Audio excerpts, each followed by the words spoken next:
through any visual platform today, you might notice something completely bizarre about modern couple photography. Oh, absolutely. It's everywhere. Right. It's like every day people are spending thousands of dollars to look like they don't even know the camera is in the room. Yeah, that candid but highly produced look. Exactly. We have completely abandoned that whole era of standing in a park, staring down the lens, and just smiling on cue. Thank goodness for that. Honestly, yeah. But instead, couples are leaning entirely into what the industry now calls art-directed fashion references. Which is a huge shift. It is. I mean, we are looking at everyday accountants, teachers, and engineers transforming their engagement and wedding shoots into literal luxury magazine editorials. It is a profound departure from archival documentation. Hmm. The objective is no longer to simply prove two people were in the same location at the same time. Right, like a basic record of the day. Exactly. We are witnessing this transition toward meticulously planned cinematic narratives. And these narratives pull inspiration directly from high-end runway collections and global fashion campaigns. The whole intent behind the image has fundamentally shifted. And to you listening, whether you are actively planning an engagement shoot, maybe prepping for a wedding, or, if you're just looking at your friends' photos, wondering why they suddenly look like they belong in a winter spread for Vogue, Right. this deep dive is going to break down the exact formula behind the curtain. Yeah. Vic, let's unpack this. Let's do it. Our core source material today explores the styling guidelines, the location curation, and the highly technical art direction concepts championed by the wedding platform Weddizer. A very detailed document, by the way. Very detailed. We are going to look at the mechanics of constructing a high-fashion illusion. And to really grasp the mechanics of these guidelines, we have to establish the psychological foundation driving this trend in the first place. The why behind the how. Precisely.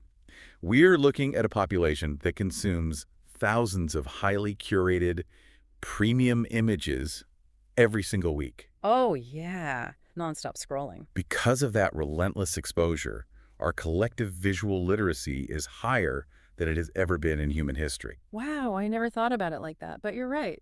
It's true. The baseline expectation for what constitutes a, good photograph has been raised astronomically. Yeah. Couples are rejecting conventional portraits because those images feel flat compared to the media they consume daily. They want that magazine quality. Yes, they crave the timeless elegance and multidimensional quality of editorial imagery. I think about it like the stark contrast between, say, a high school yearbook photo and a Vanity Fair cover shoot. That's a perfect analogy. Right, because the yearbook photo is pure utilitarian documentation. It simply records the state of your haircut in a specific year under terrible fluorescent lighting. And usually against a weird blue model background. Exactly, but a Vanity Fair cover operates on a completely different level. It is engineering a mood. It projects a very specific aura and tells a story out of the subject without them having to speak. It's communicating an identity. Yeah. And that aura is exactly what couples are trying to reverse engineer for themselves. If we connect this to the bigger picture, this evolution is fundamentally about personalized storytelling. Okay, so it's not just about looking pretty. Not at all. It is tempting to write this off as mere vanity or a desire for internet fame. But the core motivation is actually communication. Fashion references act as a highly efficient visual vocabulary. By adopting specific editorial choices, a couple can instantly communicate their lifestyle, their aesthetic values, and their shared dynamic. So the clothes are doing the talking. Exactly. The styling is doing the heavy lifting of the narrative. Using fashion as a visual vocabulary brings us to the actual execution, though. Because if the goal is that Vanity Fair aesthetic, there are entirely new rules everyday people have to follow. Very strict rules, according to the source. Yeah, and the very first step Weddizer's guidelines push is abandoning the oldest rule in the book, the end of matching. Ah, yes. The era of identical white polo shirts and khaki shorts on a beach is effectively over. Thank God. Seriously, the modern directive is to coordinate complementary shades rather than mirror each other perfectly. And I noticed the source gets incredibly specific about why this rule exists, and it actually has nothing to do with fashion snobbery. It's much more technical than that. It comes down to camera optics. Matching completely flattens a photograph. Right. When two people wear the exact same hue, their bodies blend into a single massive block of color in the frame. The camera loses the distinct silhouettes of the individuals. It just becomes a blob of blue or whatever color they choose. Right. But by coordinating complementary shades, instead, say, one person in a deep forest green and the other in a muted terracotta, you create visual harmony while forcing the viewer's eye to travel dynamically back and forth between the two subjects. You introduce depth.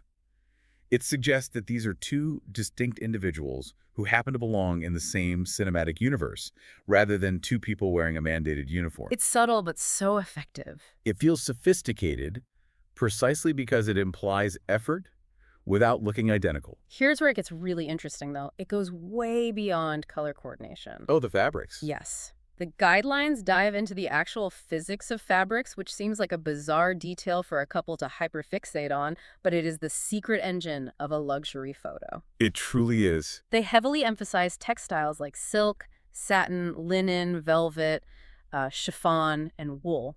And there's a highly mechanical reason for those specific recommendations. Which is? It is entirely about how those materials interact with professional light sources.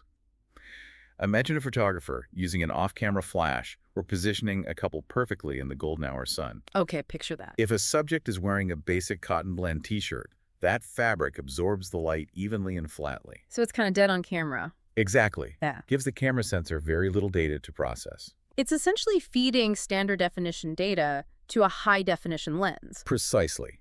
But precisely the opposite happens with premium textiles. Velvet, for instance, operates almost like a micro-landscape. A micro-landscape. I love that description. It absorbs light completely in its deep folds, creating incredibly rich, dark shadows, while simultaneously reflecting bright, sharp highlights on the crests of the fabric. So the camera is picking up all of that contrast. Yes, and silk and satin operate as giant reflectors, catching ambient light and defining the curvature of the body. Makes sense. What about chiffon? Chiffon responds to environmental factors like wind, introducing motion blur and dynamic energy into a still frame. These fabrics give the camera lens complex optical data to capture, which the human brain immediately interprets as expensive. That's fascinating. I see the logic in the physics, but I have to push back on the broader philosophy here. Okay, what's your concern? Well, the guidelines are explicitly telling people to limit busy patterns, avoid matching, and wear perfectly tailored minimalist silk or velvet outfits. Doesn't that formula just strip away a couple's actual individuality? I mean, take the contemporary street fashion category Weddizer mentions. Yeah. If a guy who works in IT and plays video games all weekend suddenly puts on an edgy, oversized designer trench coat just to fit this genre, isn't he just playing dress up? It's a fair question. Do they just become mannequins for a photographer's portfolio at that point? That is the most common critique of the editorial trend, actually, that fear of losing authenticity. Yeah, because it feels a bit fake. But the guidelines counter this by emphasizing that the choice of the fashion reference must be an amplification of the couple's genuine traits, not a fabrication. The individuality isn't erased. It is channeled through a specific aesthetic framework. How does that actually work in practice, though? The framework is so rigid. It works because the frameworks are incredibly varied. The guidelines don't just demand a generic fancy look. They map out distinct cinematic genres. Like the ones we mentioned. Right. You mentioned contemporary street fashion that involves relaxed silhouettes, motion-heavy fabrics, and a highly urban dynamic energy. That IT professional shouldn't choose that genre if it feels completely alien to him. Oh, okay. Perhaps their dynamic is quieter, more reserved. In that case, they lean into minimalist luxury. This involves neutral tones, architectural tailoring, and a focus on subtle textures rather than bold statements. So it's about finding the genre that acts as a megaphone for who you already are. Exactly. If you are naturally dramatic and bold, you don't force yourselves into European romance with soft, historical, flowing dresses. You pivot to high-fashion editorial, utilizing harsh, dramatic flash photography and sharp, avant-garde silhouettes. You got it. The genre becomes the translation device for the personality. And this is why curation has to be so meticulous. Because if you successfully identify your aesthetic lane and secure the perfect emerald velvet blazer or bias-cut silk gown, placing that wardrobe in the wrong environment destroys the entire illusion instantly. Oh, the background matters just as much.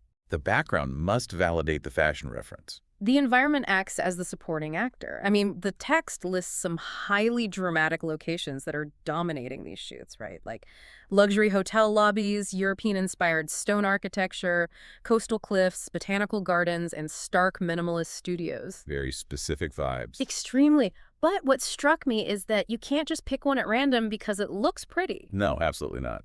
If you wear an old money-tailored blazer and stand in front of a chaotic, brightly colored urban playground, the visual narrative collapses. The viewer's brain experiences immediate cognitive dissonance. What's fascinating here is how the guidelines mathematically tie these locations to specific color palettes to ensure absolute visual consistency and eliminate that dissonance. Mathematically. Yes, the location literally dictates the color theory of the wardrobe. Yeah, they highlight pairings in the source that sound like interior design choices, honestly. Emerald and gold, navy and camel, burgundy and charcoal. The psychology